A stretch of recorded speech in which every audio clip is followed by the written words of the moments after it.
मैंने रॉबिन शर्मा की किताब कौन रोएगा आपकी मृत्यु पर पढ़ ली। काफ़ी दिन हो गए, 3-4 दिन हो गए मैंने पढ़ी है। तो बुक के बारे में कुछ चीज़ें बतानी है और कुछ जो मैं अपने आप में एब्जॉर्व कर पाया हूँ वो चीज़ें बतानी है। मांक हू सोल्ड हिज फेरारी के बाद जो ये किताब लिखी हुई है, ठीक है। तो मांक हू सोल्ड हिज फेरारी के अलावा इसके बाद की ये किताब लिखी हुई है, काफ़ी इसमें जिक्र हुआ है। तो ये किताब का अगर हम बात कर लें, अगर आप किसका पास टाइम हो तो इसमें जो उसको बोलते हैं विषय सूची हमारे भाषा में, उसमें 101 हेडिंग्स हैं। 101 हेडिंग में आप जान सकते हैं कि इसके अंदर क्या होने वाला है। 70% तो आप जान जाएंगे उन हेडिंग के जरिए। उनको हेडिंग पढ़ लीजिए तो आपको आइडिया हो जाए कि भाई इसके अंदर ये चीज़ें हैं और लाइफ चेंजिंग वो हेडिंगें हैं, आप उससे काम चला सकते हैं, ठीक है। तो 101 हेडिंग्स में मैंने 33 जो मुझे लगता है इम्पोर्टेंट है वो मैंने ली, ठीक है। और मैं उनके बारे में आपसे बात करूंगा और डिस्कस करने वाला हूँ, ठीक है। किताब बढ़िया है, आप पढ़ सकते हैं। तो बार बार कहता रहता हूँ मैं, चाहे जितना अच्छा बता लूँ, लेकिन आप जो पढ़ेंगे वो जो फ्लो होगा, वो जो एक जुड़ाव होता है किताब के साथ, वो आप पढ़ेंगे तब भी आएगा, ठीक है। तो चलिए 101 हेडिंग्स में से मैं केवल 33 हेडिंग्स ले रहा हूँ। बाकी चीज़ें मुझे अच्छी हैं, सारी अच्छी हैं, कोई कमी नहीं है, लेकिन मैं 33 ले रहा हूँ। टाइम का भी बाउंडेशन है। बाकी चीज़ें आप जान करता हूँ। मेरा पैटर्न क्या है वीडियो बनाने का, किताब पढ़ी पूरी, फिर उसके पॉइंट्स लिखे। सोच लो उस किताब में 264 पेज थे, ठीक है। 264 नहीं, 246। तो 246 पेजों को जो है मैंने क्या किया, उसको 10 पेज को लाया। फिर 10 पेज के बाद भी मैंने इसमें जो है उसमें भी 33 चीज़ें एक पन्ने में उसको लाना आसान काम नहीं रहा होगा। तो देखिए मैंने एक दिन में 10 पेज लिखे, काफ़ी कठिनतम काम था, ठीक है। तो हम आते हैं और अब बात करते हैं कि उस 33 हेडिंग्स में क्या क्या जो मुझे इम्पोर्टेंट लगा वो लिया। तो कहानी में शुरू करता हूँ। सबसे इम्पोर्टेंट क्या है, जब आप लाइफ की आखिरी स्टेज में आएंगे और आखिरी स्टेज में आने के बाद जब आप बीमार होंगे, शरीर काम नहीं करेगा, ज़्यादातर हिस्सा नहीं काम करेगा, तो आप दिमाग काम करेगा, तो आप एक चीज सोचेंगे, प्रायश्चित करेंगे। प्रायश्चित क्या करेंगे कि काश वो मैंने काम कर लिया होता, ठीक है, मैं ये बन सकता था, मैं ये नहीं बना। तो सबसे पहला है कि अपनी लाइफ का एक गोल खोजना है और उस गोल को फॉलो करना है, पाने की कोशिश करनी, ताकि बाद में आप प्रायश्चित ना कर सके। पहला पॉइंट। अगला पॉइंट ये है, कम से कम 15 मिनट आपको लिखना है। कुछ भी जो आप सोचे, किसी भी चीज के बारे में, थॉट के बारे में, रोज आदत बनाइए कि लिखना है। फिर एक रूल देते हैं तीसरा, जो है प्लेटिनम 30 मिनट। प्लेटिनम 30 मिनट्स का रूल ये कहते हैं ये कि आप जैसे 5 बजे उठते हैं तो 4:30 बजे उठिए। मतलब आधा घंटा दीजिए सुबह एक्स्ट्रा, उठने का पहले उठिए, जिससे कि आप थोड़ा सा योगा, ध्यान, ये सारी चीजें आसानी से। बहुत इंपॉर्टेंट चीज है कि खुद से बातें करिए। और एक टाइम होना चाहिए कि आदमी को खुद से बातें करनी चाहिए, क्योंकि खुद से जब बातें आदमी करता है तो चीज़ें में काफ़ी क्लियरिटी मिलती है कि मुझे आज क्या करना है, आज का मेरा प्लान क्या है। रात को सोने से पहले एक बार बातें करिए कि आज हमने क्या किया है, ऐसे किया वैसे किया, ठीक है। अगला पॉइंट ये कहते हैं कि 1% प्रतिभा होती है, 99% प्रेरणा होती है, ठीक है। आपके अगर कोई चीज़ की प्रतिभा नहीं है, लेकिन आपके अंदर प्रेरणा है, जज्बा है, तो आप उस चीज को हासिल कर सकते, ठीक है। अगला पॉइंट कहते हैं ये बच्चों को आदर्श बनाइए। बच्चों का आदर्श का मतलब है बच्चों जैसे रहिए, खूब हंसिए, खेलिए, म्यूजिक सुनिए, लोगों से जुड़िए और छोटी छोटी बातों पर खुशियां मनाइए, जश्न मनाइए। बड़े होने के बाद क्या करते हैं हम लोग, हंसना छोड़ देते हैं, बोलना छोड़ देते हैं, दूसरों से बोलते भी नहीं है। बच्चे बिल्कुल ऐसे होते हैं कि उनको किसी चीज़ से मतलब नहीं है, खुश रहते हैं, बुरी बातें तुरंत भूल जाते हैं। और अपने अंदर बच्चों को जिंदा रखिए, ठीक है। सबसे इम्पोर्टेंट जो पॉइंट मुझे लगता है, मंदिर, अपने जो मंदिर को जिंदा रखिए। तो जैसे जो एक बताते हैं रॉबिन शर्मा जी, कहते हैं जिम, मैं रोज जिम जाता हूँ तो वो मेरा मंदिर है। मैं 1 घंटा जिम को देता हूँ, जो मैं 1 घंटा जिम को देता हूँ मेरी लाइफ के 3 घंटे बढ़ा देता है। तो उनके लिए मंदिर उनका जिम, ठीक है। अब आप डिसाइड कर ले कि आपका मंदिर क्या है, आपको क्या करना पसंद है, वो काम जरूर करिए, ओके। उसके बाद खूब हंसो। खूब हंसने की बात करते हैं, हंसेंगे कहाँ, जब आप परिवार के साथ टाइम बिताएंगे, ठीक है, जब परिवार के साथ टाइम बिताएंगे, बच्चों के साथ टाइम बिताएंगे, मूवी देखिए, कार्टून मूवी देखिए, जो चीज़ आपको खुशी देती है खूब हंसिए, दिल खोल के हंसिए। कहीं पार्टी में जाइए, डांस करिए, शर्माइए नहीं, ऐसे ही हाथ हिलाना शुरू कर दीजिए। ठीक है, आगे सुनो ज़्यादा बोलो कम। मतलब ये है कि आपको सुनना ज़्यादा है, बोलना कम है। आप सुनेंगे किसी चीज़ को तो ज़्यादा अच्छा है, क्योंकि सीखने के लिए सबसे प्रायोरिटी क्या होती है कि आपको क्या है, सुनना पड़ेगा। जब आप सुनेंगे तो आप सीखेंगे ज़्यादा। और लोग को बोलना पसंद है, सुनना नहीं पसंद है। अगर आप सुनना शुरू कर देंगे तो लोग कहेंगे वो बढ़िया आदमी है। क्यों? क्योंकि आप सुन रहे हैं। क्योंकि बोलने वाले तो बहुत हैं, सुनने वाले कम हैं। आगे ठीक है, परेशानियों की सूची बनाइए। देखा गया है कि जो परेशानियां होती हैं, अगर आप उनकी सूची बना लें तो 80% परेशानियां आप खुद सॉल्व कर सकते हैं। ठीक है, 80% परेशानियां आप खुद सॉल्व कर सकते हैं। आगे ठीक है, बच्चे एक उपहार है। अगर हम बात करें बच्चे एक उपहार है, जैसे अगर आप फादर हैं तो आप जो कुछ भी कर रहे हैं वो अपने बच्चों के लिए कर रहे हैं। अगर कभी प्रेरणा में कमी आए या कभी आपको मायूसी हो तो उन बच्चों को देखिए और गॉड को थैंक करिए कि आपको बच्चे दिए हुए। ठीक है, आगे एंगर मैनेजमेंट करना है। एंगर मैनेजमेंट का मतलब है, देखिए अगर मैं टेक्निकली देखता हूँ और आम बात करता हूँ और अपने आप पे भी फॉलो करता हूँ तो सबसे ज़्यादा जो गुस्सा हम लोग करते हैं या तो अपने बच्चों पे करेंगे या तो अपने घर वालों पे करेंगे। इसके अलावा बाहर हम लोग नहीं करते हैं। क्यों? क्योंकि शायद डरते होंगे। जो हीरोगिरी दिखाते हैं वो हम लोग बाहर ही दिखाते हैं। बच्चों पे बहुत गुस्सा करते हैं, हाथ भी उठाते हैं, पत्नी पे हाथ उठाते हैं, माँ बाप जो बुजुर्ग हो गए उनके ऊपर गुस्सा करते हैं। तो इसको थोड़ा सा कम करिए। और एक पॉइंट बताते हैं कि एक सूची बनाइए कि आपका जो फेवरेट हो, जैसे कोई भी बंदा हो, किसी का भी कोई आदर्श हो सकता है, तो उनकी एक लिस्ट बना लीजिए और उनकी किताबें रखिए, उनके हिसाब से रूल्स फॉलो करिए। ऐसा काम कर सकते हैं। ठीक है, प्रश्न पूछिए। प्रश्न पूछने का मतलब है या तो खुद से भी प्रश्न पूछ सकते हैं, दूसरों से भी। जैसे कि कोई सेमिनार में गया हो, उसमें वहाँ प्रश्न पूछ सकते हैं। अपने आप से प्रश्न पूछ सकते हैं कि भाई साहब मैं क्या कर रहा हूँ, सही कर रहा हूँ कि गलत कर रहा हूँ। तो इस तरीके से आपको प्रश्न पूछते रहने हैं। तो ठीक है, आगे है 16 पॉइंट जो मैंने लिखा है वो इम्पोर्टेंट है। कोई भी काम कर रहे हो, अपना कोई भी काम कर रहे हो, जैसे टीचर हो या बिजनेस कर रहे हो या दुकान चला रहे हो या अंडे का ठेला लगा रहे हो या कोई अधिकारी हो, तो जो आपका काम है उसको इस लेवल पे ले जाइए कि वो आपका पहचान बन जाए। ठीक है, एक्टिंग तो बहुत लोग करते हैं लेकिन बहुत अच्छे एक्टर बहुत कम होते हैं। पढ़ाते भी बहुत टीचर हैं लेकिन बहुत अच्छे शिक्षकों की गिनती बहुत ही कम होती है। तो अपने जो भी काम कर रहे हैं उस काम को करने के लिए आप जो है उसको अनदर लेवल ले जाइए, उसको बेस्ट तरीके से करिए। अगला पॉइंट कहते हैं महान लोग जो हैं उनकी जीवनी पढ़िए, उनकी किताबें पढ़िए और उनसे सीखिए।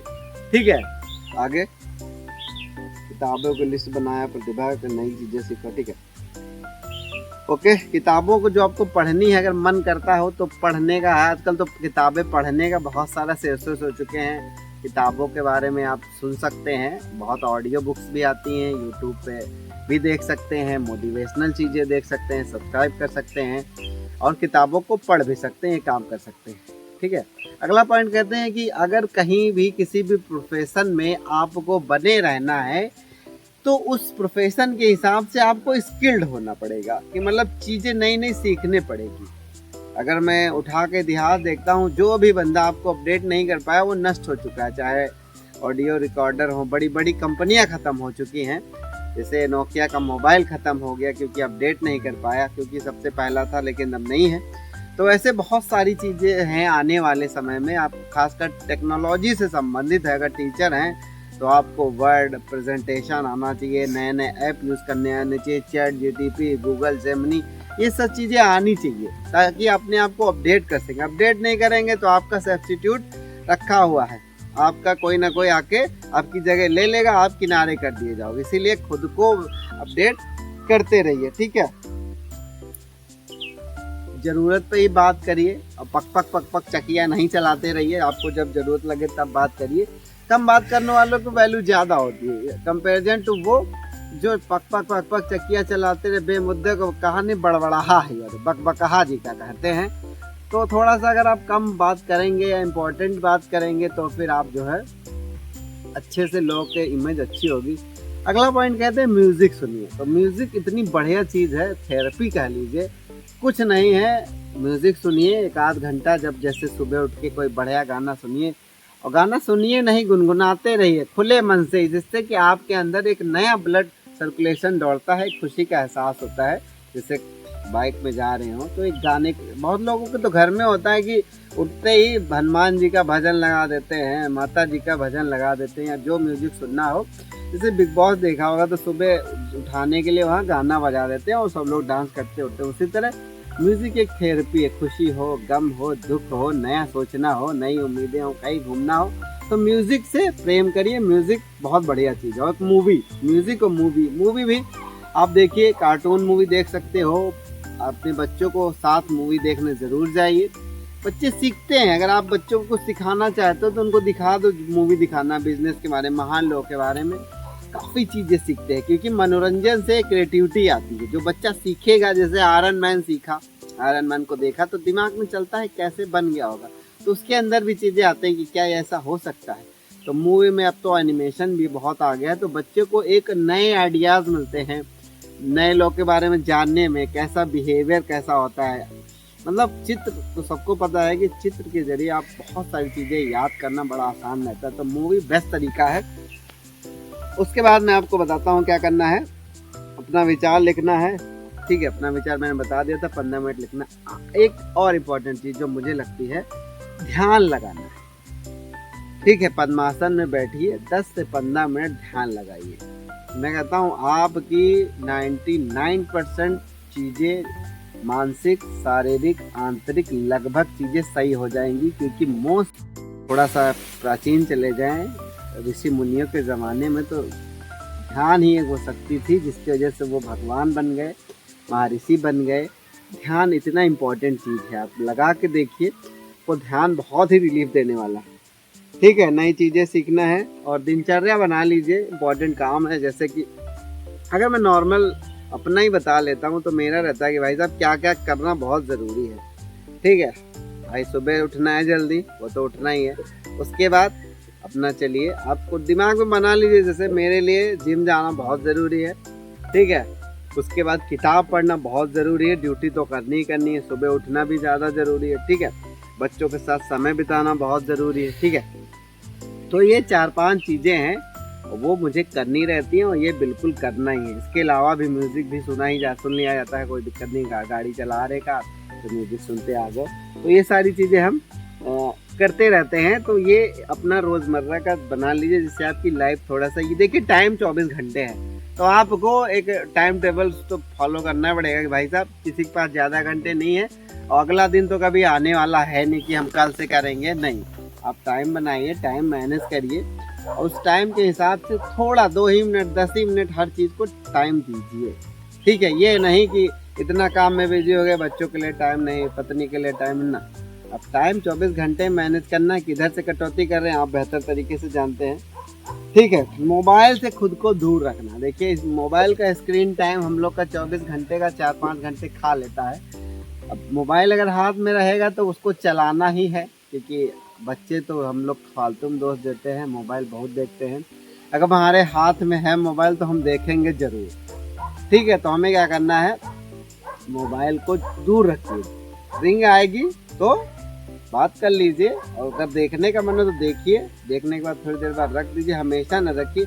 और बहुत ज़रूरी काम करने में अगर बिज़ी हों तो हर बार किसी का फ़ोन है उठाना भी ज़रूरी नहीं। हम तो कभी कभी क्या करते हैं कि एक बार फ़ोन आया, अगर कुछ कर रहे नहीं उठाते, 2 बार आया तब उठाते हैं। क्यों लगता है कि 2 बार कर रहा है आदमी को, ज़रूरत होगी इसलिए जो है 2 बार करता है तो मैं उठा लेता हूँ। कार वार चलाते समय अगर कोई बैठा हुआ पास, वो उठाता है, मैं उठाता है नहीं। बाइक के समय भी वही नियम है, 2 बार आए तो उठाऊंगा, क्योंकि 2 बार इसका मतलब ज़रूरी है, ठीक है। वरना तो भैया लोग फ़ोन ही करते रहते हैं, ठीक है। एक नियम बना लीजिए कि जैसे परिवार है आपका तो खाना एक साथ खाइए। जब खाना एक साथ खाएंगे तो उसका अलग ही मज़ा है। 4-5 लोग परिवार के इकट्ठा हो जाए तो ये ना हो कि खाना बना है, सब लोग अपने अपने कमरे में खा रहे हैं, ये ठीक नहीं है। अब खाना खाते हैं तो थोड़ा बातचीत भी हो जाती है, लोग इकट्ठा रहते हैं। जैसे छोटे बच्चे वैसे नहीं खाएंगे, लेकिन जब पूरा परिवार बैठ के खाता है तो सब खा लेते हैं। तो ये रूल बना लीजिए कि भाई साहब एक वक्त का खाना जो है सब लोग खाएंगे एक साथ, ठीक है। इसके बाद आती है कम्युनिकेशन स्किल्स, बहुत ही ज़रूरी चीज़ है, क्योंकि दुनिया में कम्युनिकेशन स्किल के बिना कुछ ना हासिल किया जा सकता है, ना अपनी भावनाएं किसी को बताई जा सकती हैं।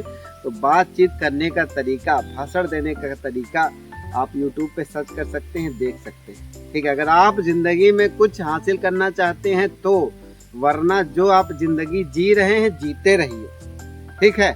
आप इस दुनिया में सिर्फ जीने नहीं आए हैं, आप इस दुनिया में राज करने आए, रूल करने आए हैं। आप इस दुनिया में आए हैं ताकि हजारों लोग, लाखों लोग, करोड़ों लोग आपको जाने। उसके लिए आपको एफर्ट लगाना पड़ेगा, अचानक कुछ नहीं होगा। अपने आप पे काम करिए, नई नई चीज़ें सीखिए, किताबें पढ़िए, अपने आप के अंदर नया डेवलपमेंट लाइए, तब जाके किताबें पढ़ेंगे, तब जाके आप लोगों से बात करने का तरीका सीखेंगे। इतनी सारी ढेर सारी किताबें आती हैं जिससे आप काम कर सकते हैं, तो ये आपको करना ही होगा। और अभी देखिए, कोई भी काम करने का कभी देर नहीं होता, ठीक है। तो अगर आप जो ज़िंदगी जी रहे हैं उसके अलावा सोचते हैं, खुश नहीं उससे, कोई काम कर रहे हैं, कह रहे यार वो किया होता तो अच्छा होता, ठीक है, तो पहली बात तो आप डिसीज परिवर्तन कर ही नहीं पाएंगे। अगर हिम्मत जुटा सकते हैं तो ये ना सोचिए देर नहीं हुई है, बुढ़ाउती अगर नहीं आई है। यहाँ KFC का मालिक बताओ, 62 साल पे रिटायर होने के बाद उसने बिजनेस शुरू किया और पूरी दुनिया में राज चल रहा है KFC का। देर कभी नहीं होती भाई साहब, दोबारा कोई भी चीज़ शुरू कर सकते हैं, जनरेट कर सकते हैं, स्टार्ट कर सकते हैं, ठीक है। और एक अगला पॉइंट कहते हैं कि पिक्चर्स, फोटो खूब खींचिए। जैसे हम लोग जाते हैं फोटो खूब खींचते हैं, ठीक है।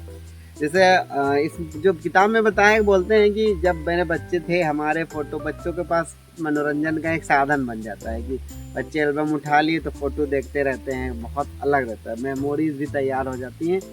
तो मेमोरी तैयार करिए, फ़ोटो बनवाइए। हम गए थे अयोध्या धाम, वहाँ पे महंगा दिया, फ़ोटो बना के तुरंत दे देता है, तो मैंने बनवा लिया, 50 रुपये लिए। इसी तरह आगरा में गया, वहाँ के 3-4 फ़ोटो बना के एल्बम में लगा लिए, ठीक है, तुरंत लगा लेते दीवार पे, तो इससे यादें बनी रहती कहाँ गए थे। तो यादें बहुत ही ज़रूरी हैं, ठीक है।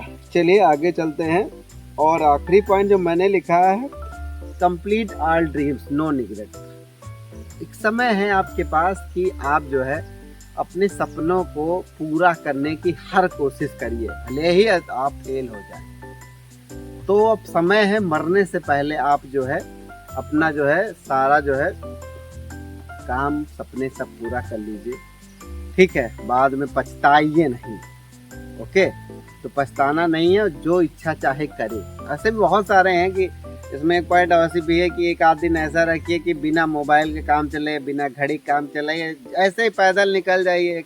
एक नियम ये भी बताया कि पैदल चलना चाहिए, कि चले जाओ पैदल चलते चलते, जंगलों में घूमो, जाके पौधे लगाओ। ऐसे बहुत सारी चीज़ें बताई हैं जो मैं जोड़ा नहीं, ठीक है। तो मैं केवल इम्पोर्टेंट चीज़ें जोड़ रहा हूँ। पैदल चलना बहुत ही बेहतरीन चीज़ बताई इन्होंने कि पैदल चलिए, कुछ नहीं, जाइए बाजार चले जाइए, पैदल चले जाइए, आराम से चौराहे घुमाइए जाके, ठीक है। तो ये पैदल चलना भी ज़रूरी है। प्रकृति में रहिए, जैसे गांव निकल जाइए, खेतों में घूमिए, ऐसे कर सकते हैं, ठीक है। इतनी सारी चीज़ें हो गई। तो एक चीज़ जो आखिरी में बताने वाला हूँ, अपने आप को वैल्यूएबल बनाइए, अपने आप को वैल्यू दीजिए, इस लायक बनाइए, लोगों की हेल्प करिए, लोगों की काम आइए।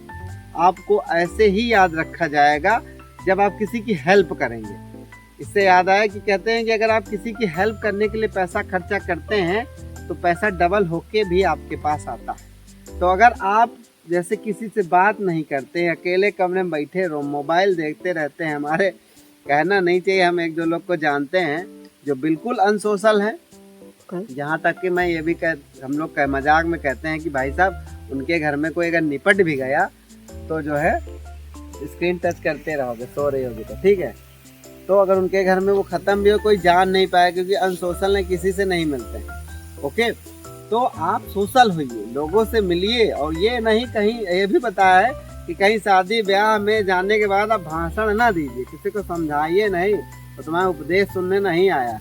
तो ये काफ़ी चीज़ें बताई हैं। तो अपने आप को वैल्यूएबल बनाइए, कोई चाह रहा मदद करना कर दीजिए, ये ना सोचिए हम क्यों करें, ऐसा बिल्कुल नहीं है, ठीक है। आप लोगों की मदद करिए, आप लोगों को वैल्यू देंगे, ठीक है। जिस समाज में रहिए उनके बारे में जानिए, खुश रहिए, नए नए लोगों से मिलिए, नए फ्रेंड्स बनाइए। ये सारी चीज़ें आपको करेंगे तभी तो आपको लोगों को हेल्प करोगे, मदद करोगे, आर्थिक रूप से, मानसिक रूप से सही दिशा दोगे, जब उनको जरूरत हो खड़ा रहोगे तभी तो आपके मौके पे वो खड़ा रहेगा, तभी आपकी मृत्यु पे कोई रोएगा। जब आप किसी के काम आएंगे, किसी की मदद करेंगे, अपने बच्चों को अच्छे संस्कार देंगे, ठीक है, अपनी वैल्यू बनाएंगे। ऑफिस में है, ऑफिस में कर सीनियर कह रहा है ये काम करना है तो कर दीजिए, ठीक है। कोई टीचर है, प्रिंसिपल कह रहा है कर दीजिए, हेल्प कर दीजिए बच्चों की, एक्स्ट्रा एफर्ट लगाइए। जब आप काम कर, देख भाई सीधी बात है, काम करने वालों को याद रखा जाएगा। इसे निकम्मे आदमी का एक नाम बता दीजिए जिसे याद रखा गया। सारे आदमी, गांधी से लेकर, अम्बेडकर से लेकर, महात्मा बुद्ध से लेकर, श्री राम से लेकर, श्री कृष्ण से लेकर, जितने बड़े अंबानी अडानी हो गए, मोदी जी हो गए, अखिलेश यादव, जितने भी लोग लिस्ट बना लीजिए, बिल गेट्स से लेके एलन मस्क तक, सब काम की वजह से जाने जाते हैं, ठीक है। तो काम करेंगे लोग आपको जानेंगे, ठीक है। जितने लोग आपके सर्कल में रहेंगे, जानने वाले रहेंगे, ठीक है, जब आप वो जगह खाली करके जाएंगे तब आपकी मृत्यु पे कोई होएगा, ठीक है। ओके, चलिए, धन्यवाद।